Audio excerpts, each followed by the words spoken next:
Welcome everyone to another episode of CUDA mode. Today, I'm super glad that Cade Daniel from Anyscale has agreed to come give us a talk on his hacker's guide to speculative decoding in vLLM. Personally, I think this talk is interesting for two reasons. One, vLLM is arguably the project today that's hosting some of the most important high throughput kernels in LLM inference. And so it's kind of like a household name for anyone who wants to run LLMs in any sort of cost efficient way. And speculative decoding is actually a technique that's near and dear to my heart. Like I first learned about it as we were working through GPT-Fast last year. And it's basically like a trick to help make autoregressive decoding more parallel.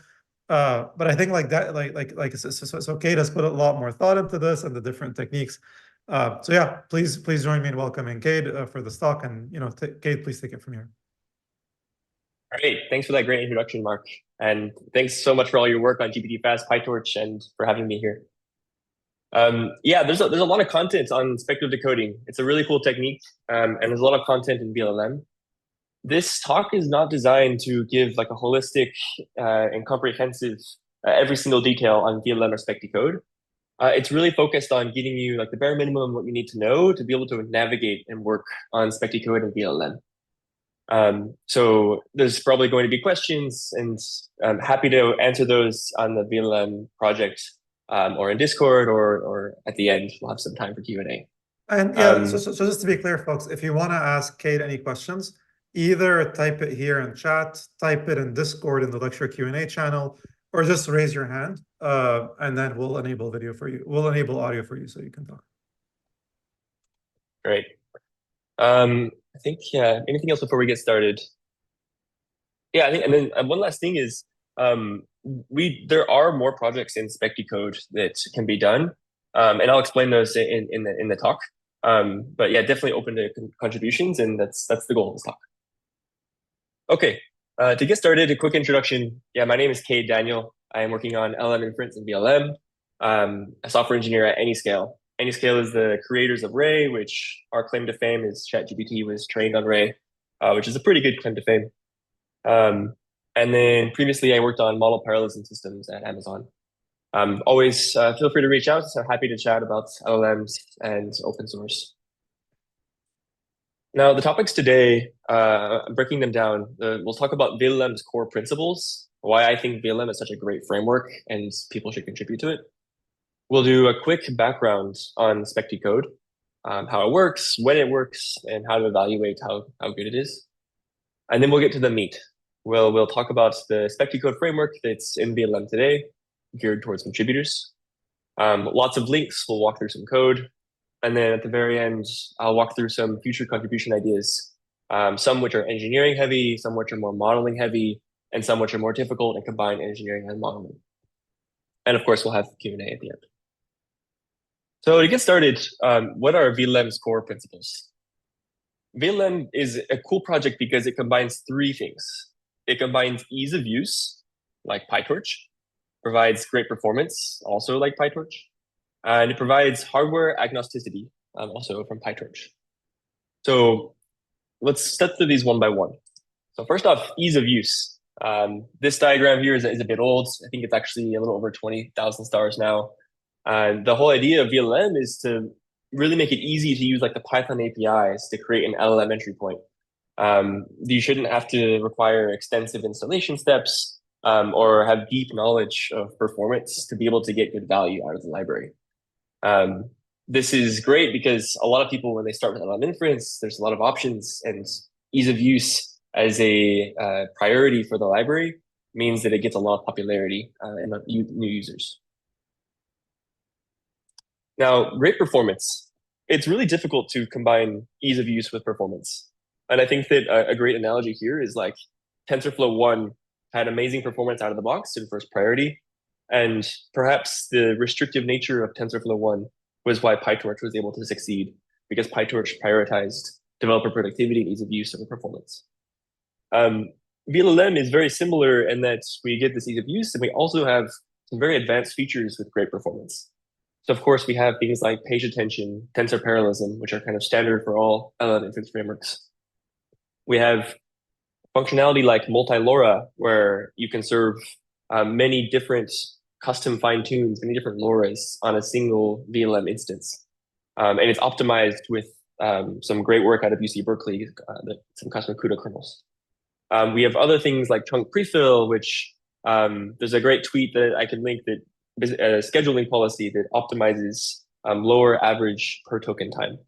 And there's a whole bunch more, like automatic prefix caching, where you can cache some prompts, guided decoding, where you can restrict the output tokens according to some grammar, like JSON, etc. A lot of great quantization work. FP8 is in the works, and a bunch of other quantization types. And larger features which rely on like distributed, like multi-node pipeline parallelism, which will be necessary for serving some of the newer 400 billion parameter models. And very advanced systems like prefill disaggregation, which allows you to put prefill on some nodes and decode on other nodes. Some of these features are complete and they're done, and then others are still work in progress, and there's prototypes, and a lot of really smart people are working on it. So because vLLM brings together this ease of use, we can get a lot of contributors. And then lastly, a priority for vLLM is hardware agnosticity. This screenshot here is a presentation by one of the AMD's recent hardware announcements. And you can see on the left, 2.6x, they released like day zero support for vLLM. As the LLM space heats up, we'll see more and more hardware providers optimizing their proprietary stacks. And it's really hard to actually have a cross-platform, cross-backend optimized inference library. But so this is a niche that vLLM fills. So Cade, how do you do this? Because like last time I checked the vLLM repo, like the majority of it seemed to me like it was like a lot of CUDA kernels. So I'm curious, how does your multi-backend story work? Yeah, so these are like the three core principles of vLLM, and they're not completely realized. Today, NVIDIA and AMD support is pretty good. I would say Inferentia, you can actually get something working, but it's missing a lot of features. CPU as well, like autoregressive inference can work, but it's missing many features. And TPU, just the basic functionality is still a work in progress. It's like a prototype branch. So very much today, you don't have access to all the features of vLLM on this backend. It's very much specialized to NVIDIA and AMD. But in terms of like strategic positioning and capability, vLLM should support all the backends and all the features. And some work to get there. And so for AMD, like, are you authoring HIP kernels? Are you relying on code generation? Are you using Triton? So like, just curious, like, how do you do this without sort of blowing up the lines of code in the repo? That's a great question. Currently, we're in the blowing up the lines of code in the repo phase. Yeah, so we have like HIP kernels. We will do like automatic translation. I think that like the direction that we want vLLM to go is still very much like how we want to get here is still very much under discussion. But I can imagine like Torch Compile or individual hardware providers provide a custom worker, like how Amazon did for Inferentia. So yeah, great questions. And if you guys are passionate about this vision, then please come work on vLLM. Someone in chat is asking if we can go in presentation mode. Would that be a big deal or? I'm going to be switching back and forth to different links later, so I prefer not to. I can. And let's move on. So like, and then so Byron is also asking like, how does TPU support work? Like, do you also need to author like XLA kernels for that? Yes. The person who is owning TPU support is Woosuk, one of the co-creators of vLLM. And because JAX doesn't play well with mutable state, there are some custom CUDA kernels, custom kernels out of a project called Palace. And yeah, you should talk to Woosuk, and I think there's an issue I can link you to for more answers. Sweet, thank you. Okay, so we've talked about vLLM's core principles, and now let's dive into Specticode generic background. So there's a lot in Specticode. I recommend you read Andre Kaparthi's tweet on speculative decoding. It's a great introduction. The key points to understand Specticode is that LLM inference can be compute bound or memory bound. Compute bound is like a batch inference case where you fully saturated the compute of the GPU, and memory bound is like live inference where you care more about latency and you haven't fully saturated the compute capacity of the GPU. Specticode is an optimization that helps when we're memory bound. And the reason why is the tricks we do to get speed up require additional flops to be able to do this speculation and scoring. So Specticode applies when we're memory bound.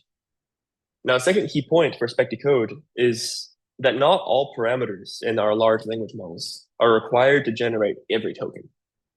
The Llama 2 or Llama 3 70B, that's a lot of parameters, 70 billion parameters in FP16s. So much information can be packed into that.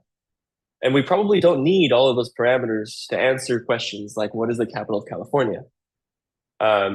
And even in the generation of the answer, there are many tokens which have low information density, like the words the or a or is. So Specticode comes from these two observations that we can be memory bound, and a 70 billion parameter model is complete overkill for some tokens. So the key idea is we'll use some proposing technique. It could be a draft model, it could be some other modeling technique to predict what the large model will say. Then we get the probabilities of these predictions according to the large model, and we use some heuristic or some algorithm to accept or reject the predictions based on the probabilities of the large model. And what this means is that because we're memory bound, we spend most of the time loading parameters to generate a single token. If our speculation is correct, and let's say we guess two correct tokens, or three, or any number, then we successfully amortize the loading of the parameters over however many tokens are emitted. And this directly reduces the time per token. We'll walk through a quick example, but this is the high-level idea of Specticode, and you can read the tweet for more information. So Kate, there's a quick question on that. So my understanding of speculative decoding is again, the memory bound workflows tend to happen at very small batch sizes, or at least they're especially pronounced at small batch sizes. Whereas I have heard of vLLM as sort of being the repo for high throughput batch inference. So I'm curious, to sort of if there's a connection, or if this is more of a make vLLM great for small batch and big batch kind of work, or if it's really also helps for bigger batches as well. Yeah, great question. It's an open research question if speculative decoding can help with larger batch sizes. I believe that it will never help, but I need to validate that a little bit. So to answer your question, yeah, vLLM is known for its high throughput engine and also high quality beam search sampling. And part of this effort of adding Specticode to vLLM, and also why it's taken a lot of time and effort, is because it's a project to make vLLM a low latency framework as well. So the idea is, if you look at PRT LLM, it's very good at low latency. We want to make vLLM also good and configurable for low latency deployments. Answer your question, Mark? It does, yeah. And actually, there's also people in chat asking more questions. So iPhone is asking, sorry for the dumb question, but are these parameters loading layer by layer or once in VRAM? And then I think Robert Shaw is talking about RAM versus HBM. So I'm wondering if you could maybe talk a bit more about what model loading really means. I think it'll be helpful context for others. Sure, sounds good. So I'm going to look up the flash attention paper. TriDow does a great job explaining this. And if we scroll down, we look at the visual description of the algorithm. There's a lot of complexity here, which we'll ignore. I just want us to focus on this pyramid here.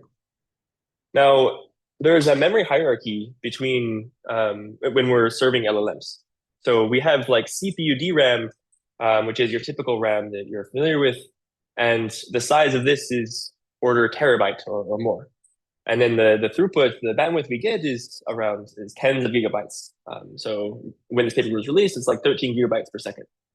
So we have very large amount of space and some bandwidth. Now GPUs, especially the A100 series and onward, have very high bandwidth memory. We're talking 1.5 terabytes a second, which is much more than DRAM provides. And the capacity is much more difficult to construct these, much more expensive.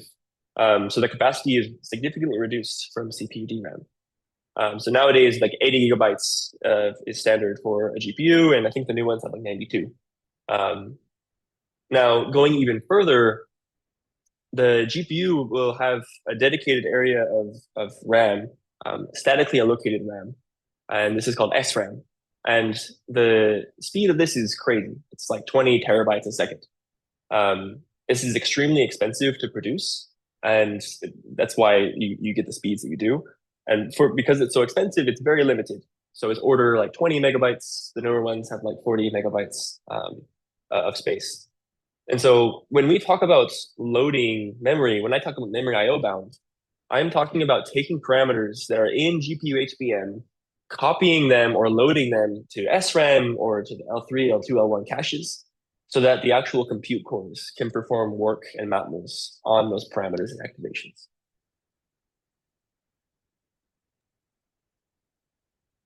Yeah, thank you. I think like I'm seeing another question also. It's like sort of memory related. Uh, so this question is about like caching responses of an LLM. I think this question is hinting at both KV caches and like a regular server-side cache. So this is like it's not super connected to what you were talking about just now, but if it's coming later, feel free to just punt on this question for now. Yeah, I'll briefly, actually, I think I've already talked about prefix caching, so I'll just address it now. Mhm. You're totally right that you can cache the intermediate states. Like you can totally cache the answers of LLMs. And you can do this at a very like traditional web services level where you just match the input and the sampling parameters and return the output. And in vLLM, you can do this at a block level. So the complexity and the expensive part of calculating like a new prompt is to compute the key value activations of every token. And vLLM provides a way that maps the actual tokens that you give to the LLM as input. It maps those to pre-calculated blocks of KB. So further detail is a bit out of scope for this talk, but happy to discuss more offline. And there's a future contribution opportunity to combine speculative decoding with prefix caching. Yeah, chat is very active, by the way. I think it's going to be a struggle to go through your content. Look, I'll ask the questions and then you decide if they're better answered later. So Randy is asking, how do you make sure that the small and large models are similar, and how do you pick a draft model that's well aligned? Great question. The TLDR here is a KL divergence, is a great measurement that many people use. I'll touch a little bit on this later on in the talk. So I also see a general question by Piotr, which is like, what does it mean that vLLM is optimized for throughput and not latency? And what are the technical decisions that make it optimized for one, not another? And how can this change in the future? Yeah, great question. When you're designing a framework, you optimize for certain things, right? And vLLM, its initial design, had high throughput cases in mind, where memory is a constraint and we have a very large batch size. If you look at almost every layer of an LLM serving stack, there are design trade-offs that you can make based on whether something is throughput oriented or latency oriented.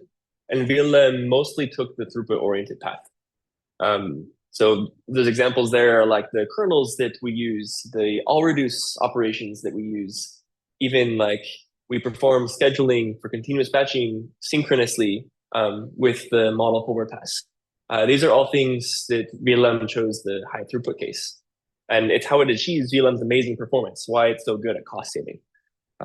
But a lot of our story from any scale side on vLLM has been working to get it to be low latency. And there's a lot of optimizations there from like auto tuning, like the MOE kernels, using a custom all reduce, which is like one shot of latency optimized, and future work which will happen soon, which is to like remove some continuous batching overheads inside vLLM's worker. All right, very cool. Well, I think we should get going. Like chat's been very active today, which is which is awesome to see. Good. Okay, so going back high level, spec-decode backgrounds, there's a quick, very useful diagram. This is from a paper called Accelerating LLM Inference with Stage Speculative Decoding. That's pretty short. Highly recommend checking it out. What we see here is gray is the prompt. So this is some coding completion task where we are given a prompt with a doc string. And then let's see. We have two different models that actually propose. One, we have an n-gram draft model, which is the CPU only, very simple draft model. And then we have an actual draft model, like a small transform model that's on the GPU. And what we see is that red are tokens which are emitted by the oracle model, the target model, or our very large model. And you can see the first token generated is from the red, the target model. And then green are tokens which are proposed by the n-gram draft model and are accepted. And then blue are tokens which are proposed by the transformer model on the GPU, which are all accepted.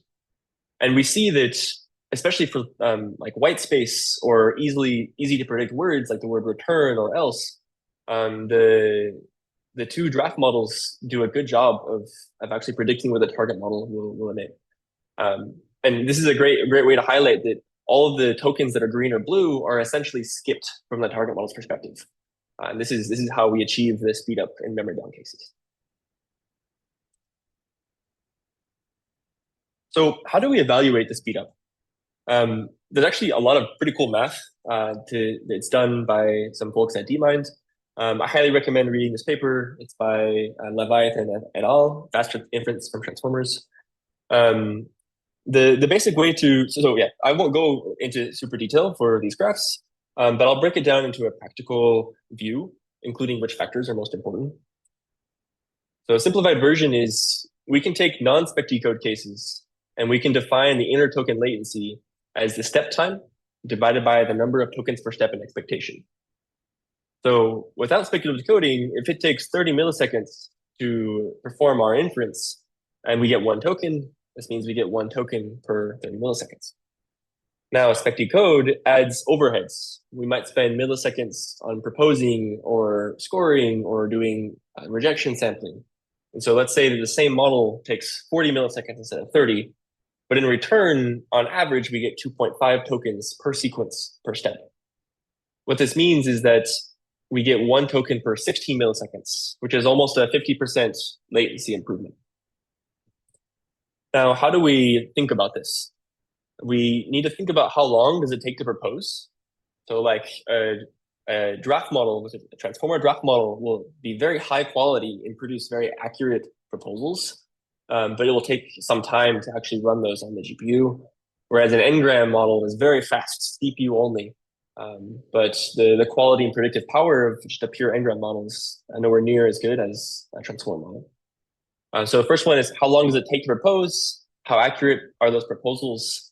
And then how long does it take to verify and get the probabilities of these proposal tokens and any other spec decode framework overheads? So in practice, there was a question earlier about acceptance rate. How do we know how good the proposal method is?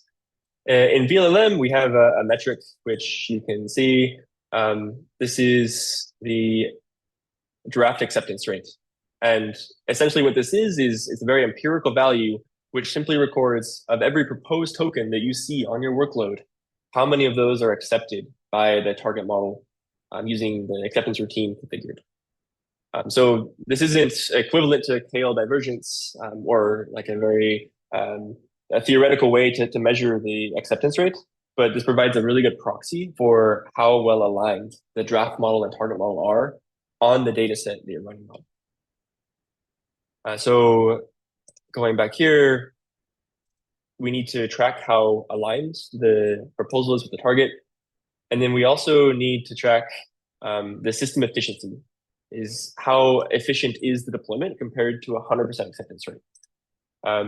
So there are some things which I'll cover later, something called a bonus token, which in some special cases allows us to emit an additional accepted token that the draft never proposed. And so when we're running this in production, we can actually say, okay, in the best case, if we can get 3 tokens per step, but we only get 2.5, then our efficiency is like 2.5 over 3.0. And this allows us to gauge on the data set that we're running how efficient is our configuration. So in general, you're going to be taking the step time of the entire forward pass and then dividing it by the number of accepted tokens. Kate, I have one question. Is this like interleave, basically the proposal step and the verification step, or are they like somehow like running in parallel so that the proposal thing is like always running and then basically somehow updating? Or are there two different variants that could be implemented, and which one is implemented in vLLM? Yeah, there's a lot of flexibility in how you want to do it because fundamentally it's just a modeling problem. You just need to predict tokens. In vLLM, it's synchronous. So you run the target model, you run rejection sampling, and then you will propose the next tokens. And the reason why that is because you need to know what the target model accepted in the previous iteration to be able to propose the next speculative tokens. But yeah, future work could make some of that asynchronous. It all depends on the performance gain you get. Okay, thanks. And is the like what is the rule of thumb? How many tokens you want to propose first, or in which like how many is like 5 or 10 or before you run it like this verification step then again? Yeah. So quick background. I built speculative decoding framework in Anyscale's fork of vLLM last year, and we deployed it to production in December. And it achieved a 50% latency reduction for smaller batch sizes. And so there's a lot of room to optimize the framework further.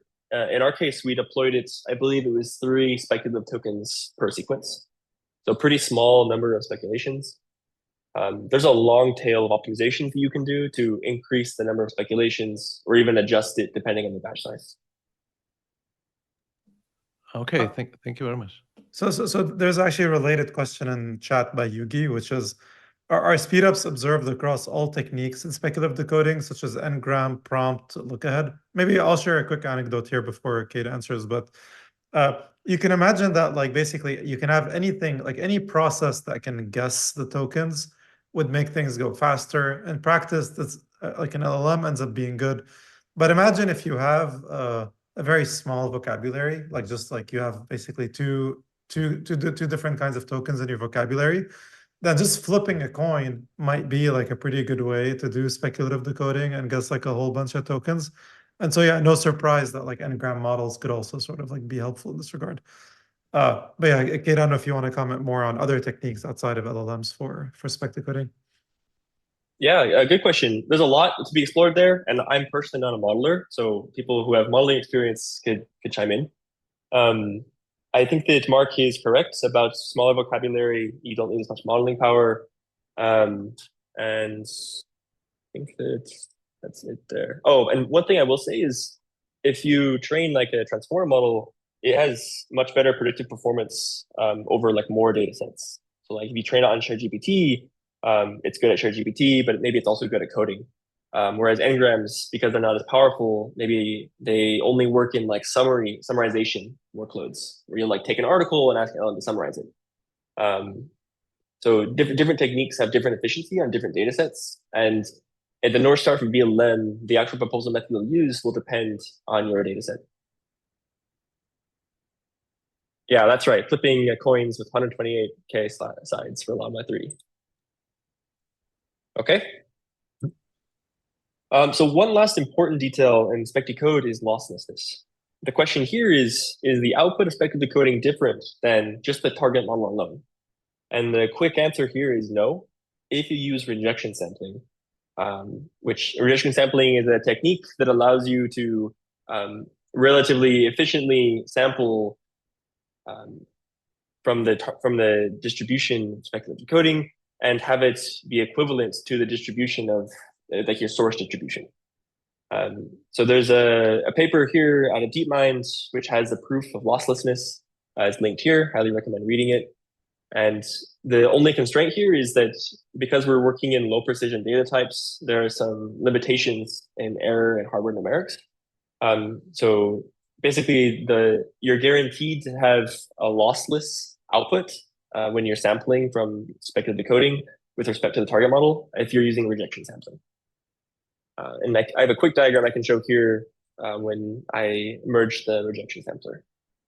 So here, this is just this is like a mock distribution for the draft model and target. So we can see that the blue is the target and orange is the draft. And the x-axis is like vocabulary. So here there's like 30 tokens, and y-axis is the density. And we can see that even though the draft and target distributions differ significantly, when we push them through the rejection sampler in this PR, we find that the output, which is blue, is very, very close to the target, which is orange. And if you actually sample in the limits, then these two distributions converge to a very low amount of difference. So if we have like different sampling options, I don't know, like presence penalty or I don't know, temperature and so on, they need to be like applied the same way to the drafting or the proposal model and the verification model. Is this right? Or Exactly. Yep. So it's a bit out of scope for the level of depth we want to get to. But Okay. if you read the proof that's in that paper, one of the constraints is that the proposal distribution and target distribution must be modified or perturbed with your sampling parameters in the same way. So things like temperature or frequency penalties, or the plethora of other sampling options that there are. Okay, thank you. And if you do that correctly, then and you use a vLLM rejection sampler, then you get a lossless output, which is pretty amazing. You get like the same quality levels. You don't get any influence from the draft model. And then a little bit later, we'll talk about Medusa's technical acceptance. Basically, you can also plug in a lossy sampling technique. And this means you'll get a higher acceptance rate, higher speed up, but you will trade off some quality. There's actually a PR, somebody's working on this, I'm implementing vLLM right now and plugging it into the framework. But you have this trade-off between quality and speed up. Okay, that goes for Specticode backgrounds. And then now we'll get into the meat of the Specticode framework. So current status in vLLM, Specticode framework is not done. The Specticode framework is complete with correctness tests. So you can actually, every time you put a PR, it will run a battery of correctness tests, which verify the losslessness, which various unit tests, and various different like sampling parameters. But the speed up isn't there. So in Anyscale's internal fork, we did certain optimizations that don't yet exist in open source vLLM that allowed us to achieve the 50% ITL reduction on batch sizes 1 through 8 with a temperature 1 sampling parameter. And this issue is what tracks the remaining work. And it's what me and a few others from Anyscale will work on this next month. So don't expect to deploy Specticode yet to production. You may get some speed up. I haven't measured it, but it's not expected to. And in terms of the proposals, we have the draft model works, Ngram is correct. There's a PR for Medusa, which will come soon, be merged soon. And IBM has great work merging an MLP speculator, which is very similar to Medusa. It's very similar to Eagle as well, if you're familiar. And there's other features like skipping speculation for some sequences and dynamic speculative decoding. But this MLP speculator is multi-token prediction, right? From IBM. Yeah, so there's a little out of like we can talk more about that later on. Yeah, let's do it later. Sorry. Yeah. Okay. Sure. But the point is I mentioned this because it validates that Specticode, this framework actually is a framework. It's not overfit to a draft model. Okay, and then these are some numbers way back in December that I pulled from Anyscale staging. And this is for Llama 2 70B. When we first deployed Specticode, we brought the ITL from like 26 milliseconds to 12 milliseconds. This is very ideal case. I think the batch size was like 5, and some of the prompts are pretty simple. But it shows with temperature 1, the vLLM can be a low latency framework. So now getting into the weeds. So how does the framework work? At a very high level, we have a new worker type. So instead of being like a GPU worker that does like continuous batching, does all the things that vLLM is known for, we have a Specticode worker, which meets the same interface as vLLM's typical workers. And within the Specticode worker, we store all of the information and logic and execution to implement speculative decoding. And there's 3 main categories. One are the proposers, which can be Ngram draft model right now. The scorer, which does top 1 scoring, which Andreas, I think you're mentioning, could be both in top 1 as well. And then the verifier, which is right now only lossless rejection sampling, but in the future will also provide lossy sampling techniques. So just to paint the picture here, we have 3 stages: propose, score, and verify. And propose takes as input the prefix that you're going to create speculative tokens upon. And we output the speculative tokens and the probabilities of those speculative tokens according to the proposer method. So the draft model according to the draft model. And then scoring is very simple. We take the prefix and the speculative tokens, and we generate the probabilities of speculative tokens according to the target model. And then in the verification stage, we take as inputs the speculative token IDs, the probabilities of those token IDs according to the proposer, and the probabilities of those token IDs according to the target model. And we output accepted tokens. Now, theoretically, there are many different proposer implementations. So here's a list that I created a few months ago.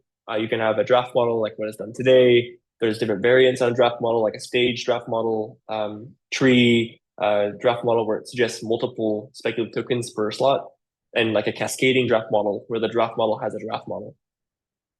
There's Medusa Eagle, which are very great implementations. Things like Beta, which does a prompt tuning approach. Ngram Jacobi, great work out of UCSD. And then like input grounded speculation, which is like Ngram, and like RAG grounded speculation, where you can actually use like a database that's relevant to your prompt to suggest speculative tokens. And for verification, in theory, we have a lot of different implementations we can do. So we have lossless rejection sampling, which is done today. Lossy rejection sampling, there can be different types. You can implement your own algorithm. One such algorithm is typical acceptance. It's done by Medusa. And then there's also greedy acceptance, where we simply accept a speculative token if the token matches what the target model produces. I believe TGI uses greedy acceptance. And someone should do an ablation study about the performance of these. I believe that rejection sampling performs better at higher temperatures. So when you're thinking about contributing to vLLM, this is the framework that you should think of, and we can go show this in the code. So first off, let's take a look at the speculative decode worker. So here we have our worker, which currently doesn't support LoRa, and we have some nice doc strings which explain some of the concepts here. I'm going to go to the method which is just perform the speculation. So execute model is the entry point for all vLLM workers. So typically this would run just a single forward pass to get your tokens. But in our case, we will, there's a certain predicate which determines if we'll run spec-decode, which I'll get into in a second. But if those predicates are true, then we can run a speculative decoding step. So if I get into this method, run speculative decoding step, what we first do is we get the proposals from the proposer worker, which can be a draft model. We score those proposals using the scorer model, and then we verify the accepted tokens using the verification routine. And just to click here further, we do some things to split the batch of sequences into the ones that are speculative, the ones that are not. So we support cases where the draft model doesn't support the speculating on the sequence because it's too long. So we can do things like that. And we will then call like the rejection sampler, which will determine which tokens are accepted and rejected. So there's a lot more details here, and recommend reading through the code. It's pretty readable with some good doc strings. But at a high level, this is the flow. We simply get proposals, we score them, we verify them, and then we do some serialization, convert it to CPU tensors, and return it to vLLM engine. So one of the requirements is probably then that both models need to have the same tokenizer, or is there also a mode where you could detokenize the output of get the text from the drafting model and then tokenize it again for the verifier? But it's probably it would be too cumbersome, right? Normally you have the same tokenizer. Yeah, great question. I should have mentioned this earlier. One key constraint for your proposal method is that it uses the same tokenizer as the target model. And the reason is that you need to encode the probabilities for rejection sampling in a way where they share the same vocabulary. You might be able to do some advanced trick like this, where you have like a tokenizer and represent the math differently. But I think for performance, you almost certainly have to use the same tokenizer. Okay, thank you. Yeah. Okay, so this was a brief intro to the spec-decode worker. Some other details that the Specticode worker handles are things like profiling. So vLLM at the very beginning will run a profiling step, which determines how many key value blocks you can store safely in your configuration. So the Specticode worker handles this for the special case where you have a draft model with KV. Yeah, I think that's it. So basically all like the not fun work in speculative decoding, the Specticode worker should handle for you. Now let's dive into a proposer. So we have here a proposer for a draft model. We call it a multi-step worker. And this inherits from the worker, so it shares a lot of the implementation. And essentially what we do is we will just run however many speculative tokens we want, a for loop, and we'll run the actual model several times and append the output. So we do a very simple autoregressive generation here for the multi-step worker. Very simple. There's other logic here which manages proposals, which I'll talk about a little bit later. And then another implementation of proposer is the Ngram worker. This was contributed by an external contributor recently, and it has the same flow of getting the proposal tokens. It will do Ngram matching to see if there's any like matching continuation in the prompt or in the previously generated tokens that we think could appear again. So here we will go through every sequence in the batch and we'll do Ngram window matching, which you can see and read the test for.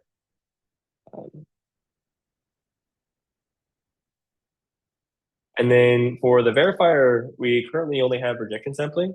And so I'll open this up so we can be a little familiar with it. This is a torch module currently, and the forward pass takes, as I said, the probabilities according to the target model, something called a bonus token ID, which I'll talk about later, probabilities according to the draft model, and the speculative tokens. And in here, we'll actually implement like the math required for rejection sampling, which is a bit out of scope for this talk, but you can walk through the code here. It's pretty readable. And then lastly, a contributor from Roblox is working on implementing Medusa's typical acceptance, which increases the acceptance rate and trades off some quality. I haven't looked at the latest PR, but you can follow this issue for more information. Okay, so now we're getting a bit into the weeds. So these are some lower level details of the framework that I want to give you just enough knowledge that you can operate with, but these are advanced topics. So one question is top 1 versus top K tree attention. When we say top 1 or top K, what we mean here is the draft model proposer method. How many tokens is it speculating per sequence? So you can think the first speculative decoding papers, they simply had a continuation of the prefix that they speculated upon. They provided one continuation, 1 token per sequence per slot. There's a few papers like this one, which came up with the idea of using a specialized attention mask, and you can actually do tree-based speculation. And this is where a single prefix could have multiple different speculative tokens that the target model could select from. And the project that popularized this approach was Medusa. So Medusa came out last year, September-ish, and they essentially used this tree-based approach. Here's the mask to significantly increase the number of proposals. And what this means effectively is that the draft model can be wrong on the top 1 case, where its most likely token is incorrect. It's not selected by the target model. But the second proposal that the draft model produces is still correct. So there's a lot of detail here, and if you're happy to contribute to this, please continue reading more. At a high level, I recommend reading these 3 papers on it. Together has another blog post where they adjust the size of the tree, so you can vary how many tokens are sampled for each position in the speculative model. And currently in vLLM, we only support top 1 proposal. The only reason for this is simplicity. We will and can support top K in the future. The key technical challenge is that you need a proper masking kernel to do top K. And when Specticode and vLLM was written, we only had naive page attention, which supports no mask. It has like a single token mask. And so recently there's been work, especially in Flash Infer, to support masking, and we can follow issues here like to support tree tension and vLLM. So also in the code, there's a class called top1 proposer, which implements the logic of taking the proposals and formatting them for the target model for top1 scoring. In the future, we'll have one for top K. Okay, so now some more in the weeds details. There are two notions of tokens that are outside of the realm of like proposal tokens. One is called a bonus token and one is called a recovered token. So both of these names come from one of the first papers on speculative decoding by Charlie Chen. You should read through it here to have a deep idea of these two concepts. A very simplified high-level overview is the bonus token. In the case where all speculative tokens are accepted, we can sample from the target model distribution normally. So what this means is that, I'm going to show this diagram. Here we have a top1 speculation where A and B are the prefix, and 1, 2, 3 are the speculative tokens. We will format the batch for the target model such that we get the probabilities of each of the speculative tokens. So we get the probability after A and B, the probability distribution. We get the probability distribution of AB1, what comes next. We do this again for AB12, what comes next. And this allows us to actually see how likely the speculative token is for according to the target model. And we can plug this into rejection sampling. Now, when we talk about bonus token, we can simply add and query one more, add one more query token to this batch that we send to the target model. And here, we're not comparing this probability against any speculative token because we don't have a speculation for this far. But what it means is that in the case where 1, 2, and 3 are all accepted, whatever token we can sample from the question mark here is going to be a correct token because it comes from the target model. So this idea of bonus token allows us to get an additional token in the happy path. And in particular, for small speculation lengths, k equals 2, k equals 3, this provides a very significant speedup. So there's more details here in the rejection sampler. You can read the code and understand it better. The second notion that's important in Specdecode is the notion of a recovered token. Now, let's say we speculate 3 tokens, but the first token is incorrect. Because the subsequent token's correctness will depend on whether the first one is correct, we have to reject all of them, and we essentially wasted a lot of work. In this case, instead of emitting 0 tokens and not making any progress, we can do some math tricks to recover the target model distribution from what we scored. And you can read the details in the rejection sampler, but why this is important is that it guarantees we always get 1 token. And in the case where we reject a token, we can correct the distribution and get a correct token, which enables us to get more tokens even when we fail to predict correctly. So quick example here, this comes from another DeepMind paper. This is a very small example of speculative decoding where the green suggests like the draft model proposals. Red are rejected tokens. So this first red is bond. And then using this recovery technique, we can actually modify the distribution emitted from the target for red, for bond, and get a correct token like N. I suggest reading the paper to understand the details more fully. But at a high level, Specdecode, the rejection sampler, will do these kind of math optimizations to ensure we get more speculative tokens the most possible. And then, yeah, just to show some of the math here. This is I think it's quite which... interesting that these are two terms which come up because like internally they are pretty similar because I think in both cases you take the logits from the target model and just for like 1 token for the next one which you don't basically have gotten from the speculative or which was like rejected. So it's like it seems to be like they are very closely related, bonus token and recovered token. Yeah. Yep, exactly right. Yes, and both of these are in the rejection sampler, and we have tests for both of them. So feel free to hack on them if you can make them more efficient. Here we have some of the math and the implementation, which is not very scary at all for the recovery distribution. By the way, is it because it's like rejection sampling is probability based? Is it somehow deterministic, or is the seeds set for a sequence, or can it be somehow? So will it vary for each generation process, or is it somehow stable or deterministic? Yeah, I don't know the current state in open source. In our fork, we have a per request seed that enables, like, you can set the seed and be deterministic all the way.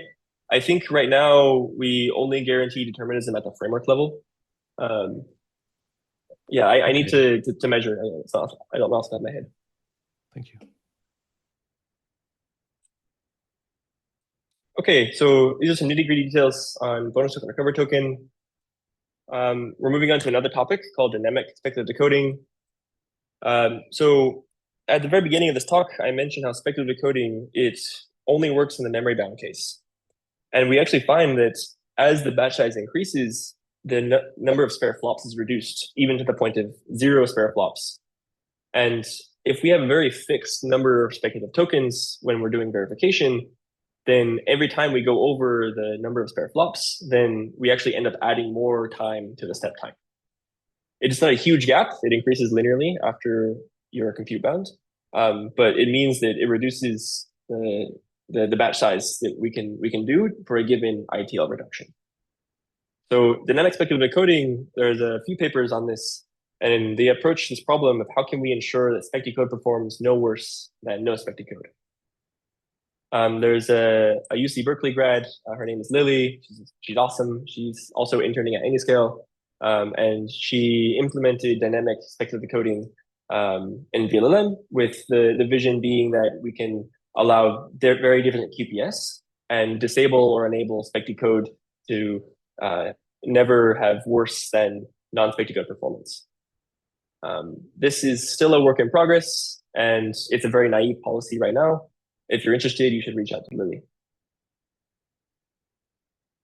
And yeah, like I said, future work, we can have like a per sequence speculation length. Right now, it just disables speculation for certain sequences. And just to show you a graph, I got this from Lily.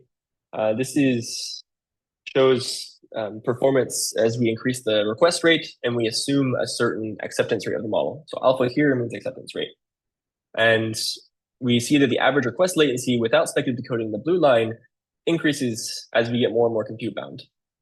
And then if we look at the DSD, this red line, this is Medusa top one with DSD.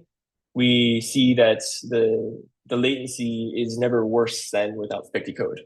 Whereas if we don't have this DSD policy, then we see that latency quickly spikes because of all the time spent in verification.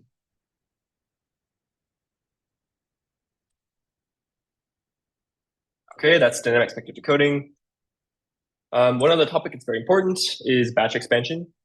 So the problem here is how to support scoring when page attention only supports one query token per sequence. As I said earlier, when this was written, page attention only supported generating one token per sequence.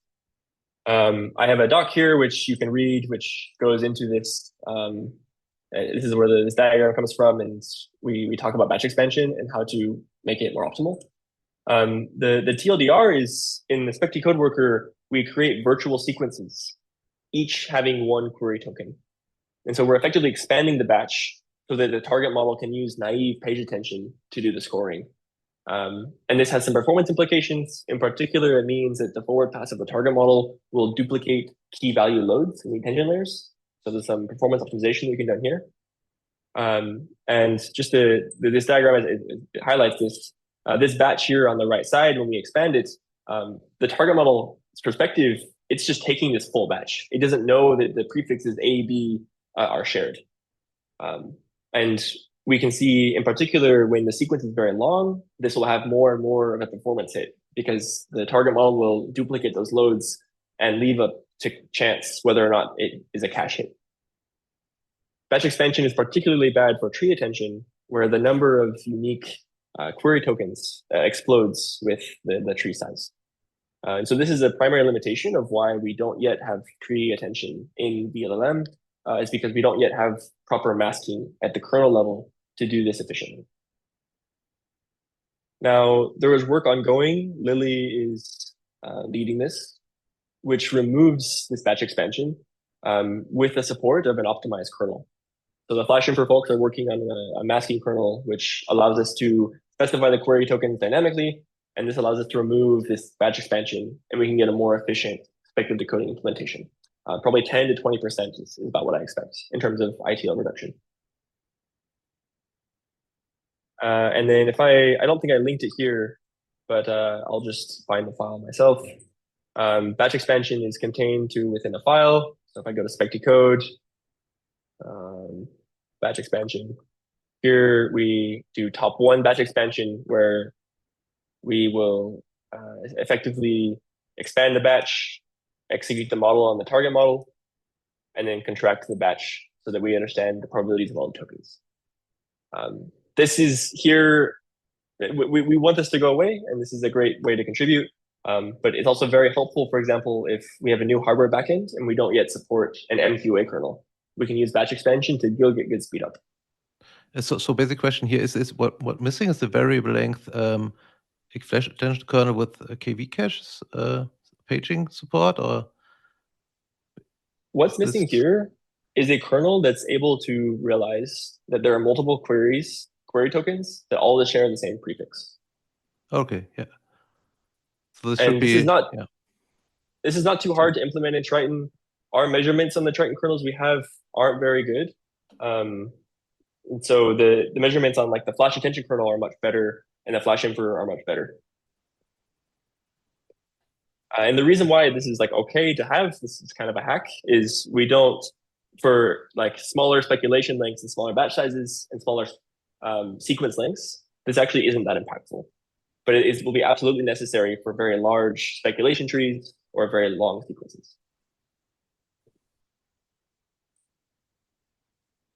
Okay, we're almost to the end here. So talking about testing, how can we validate correctness of Specticode? I put a lot of effort into making sure that people could contribute to Specticode and use great tests. It's a very complicated thing, and understanding it end to end requires a lot of ramp up time. So one of the key testing properties we have in vLLM is that when temperature is equal to 0, we expect exact equality with and without Specticode. There's some caveats here, which you can read the doc strings in the file, but this is a great assertion because we can test variable different speculation lengths, speculation types, sampling parameters, etc., and we can see that the equality should be the same. So I'm going into test multi-step correctness, which is where the bulk of the tests are, and there's some write-up on the testing methodology and some of the edge cases. And if I scroll down to one of the tests, let's see a simple one. Here, this one is testing greedy correctness of a tiny model with batch size of 1. And we use some PyTest magic here to essentially run the model combination twice. So here we run it with no speculative model.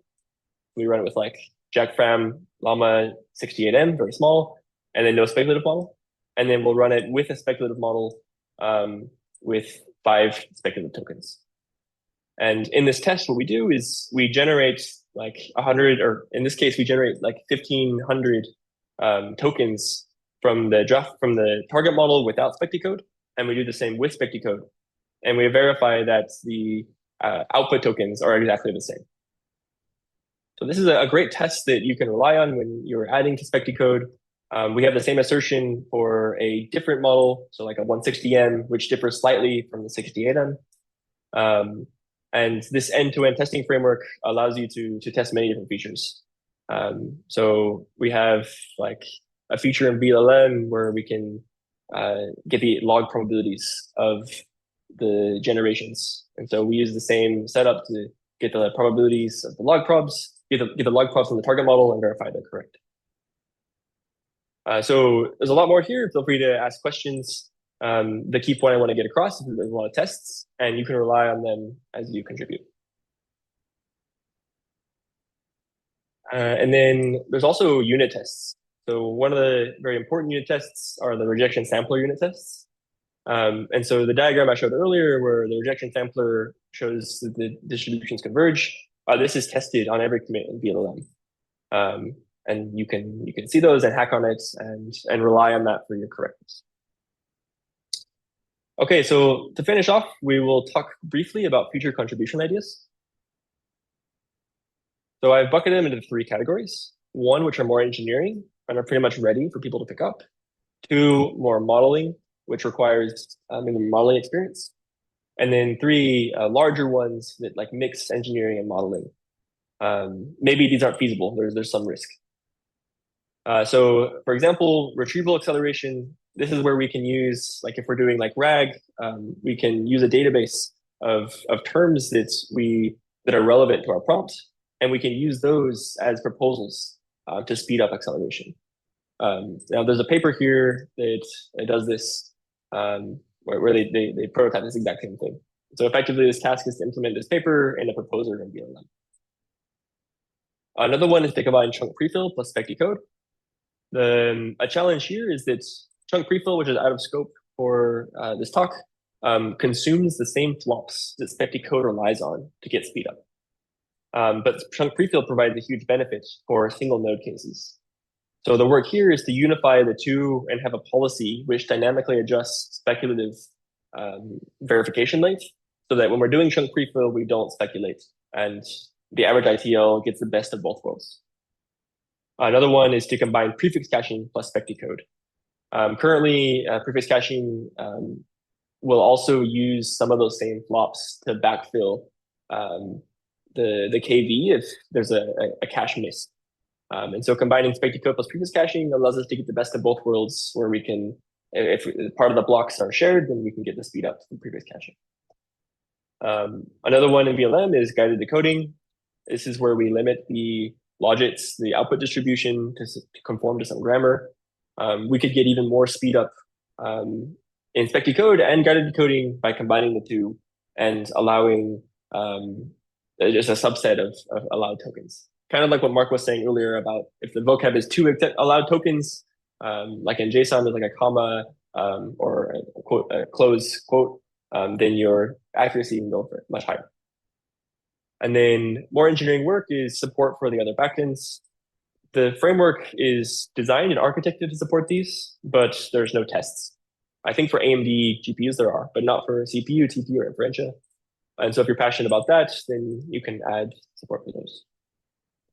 In terms of more modeling side, you can see that the speculation length is actually a function, like you can get more efficient speculative decoding by adjusting your speculation length. Maybe the draft model has very low confidence in the tokens it's predicting, and it would be better to not waste the flops verifying those tokens. So the idea here is to use a meta model, some kind of model which sits on top, and it takes as input the probabilities, the confidence of the draft model, and it uses that information to determine which speculations actually are verified by the target model.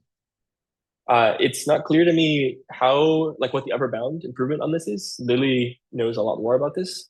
But from my perspective, this allows us to become more flops efficient in vLLM and will get us more efficient combinations of like chunk prefill and Specticode. Another similar method is a meta model for speculation type.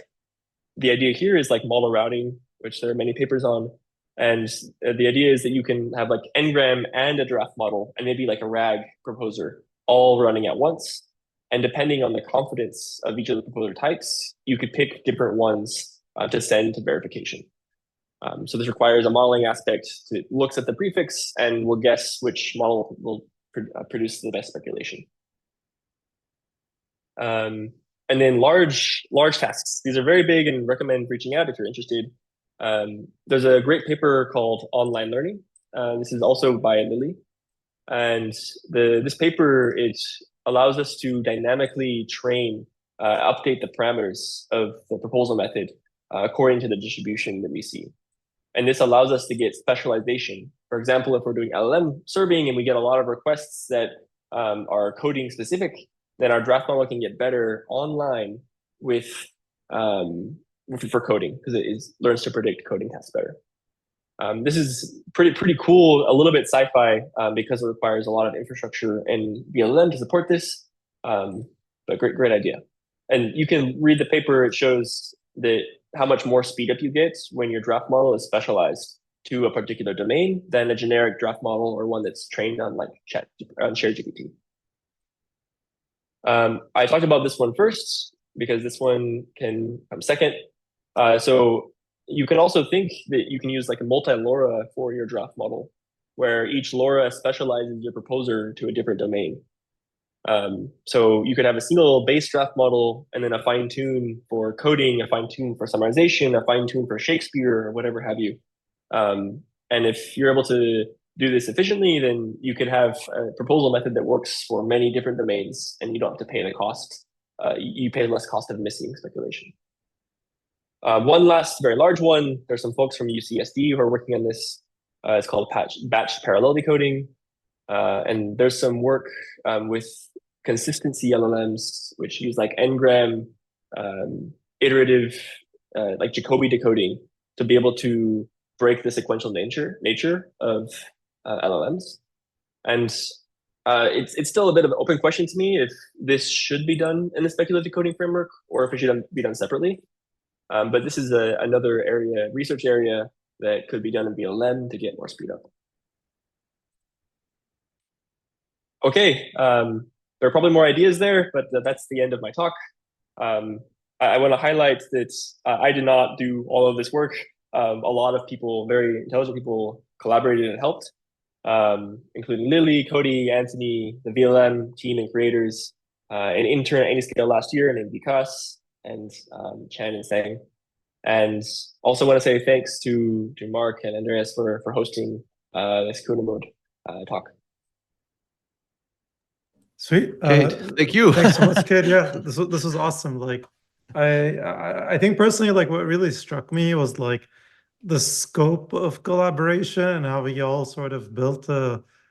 But like, it was really nice that like basically because like the core vLLM spec decoding stuff was like well built and well tested, that like other people could come in and basically build research ideas on top of it. Like that was really exciting. I actually had no idea vLLM was sort of built in this way, so that was super nice for me to see. Yeah, I must also say that thanks. everything is very impressive. If I look at the vLLM code, also I looked, for example, as preparation at some of your PRs, Cade, that you created, and like all the documentation, all this is like real professional work in open source space, which is done. This is super awesome and super great also to have you here, like as one of the core contributors, to go such deep in this topic, and sorry also for asking like for asking some of the like the unprepared questions there, but it's like super fascinating topic, and yeah, thank you so much for like preparing also the slides, yeah, with all the links. If you could share them in our lecture repository, that would be super awesome. For sure. Yeah, thank you guys. This is great. So yeah, folks, if you have any questions to Cade, please feel free to like ask them in chat or raise your hand. There is one question which comes in. Let's see. So I see Manu asks, do we need to tune the draft model or proposer for a specific data set? The question here is how good is your acceptance rate? Very likely in production, you will want to tune the draft model or proposer for a specific data set. At Anyscale, to get our 50% speed up, we pre-trained a very small 68M draft model. Yeah. Another question by Manekabela. To see the best of inference out of speculative decoding for a model, what would be a good type of model to start at? Memory-bound models or compute-bound models? This question is a bit tricky because a model can be memory-bound or compute-bound depending on the workload size. So you can pick any model that is memory bound. That is the way to think of it. And yeah, if there's some more questions, thanks again, guys. This was great to get vLLM out into the community and hopefully enable people to hack on Specticode. Sweet. Thank you so much, everyone. Thank you very much, Cade. And I think then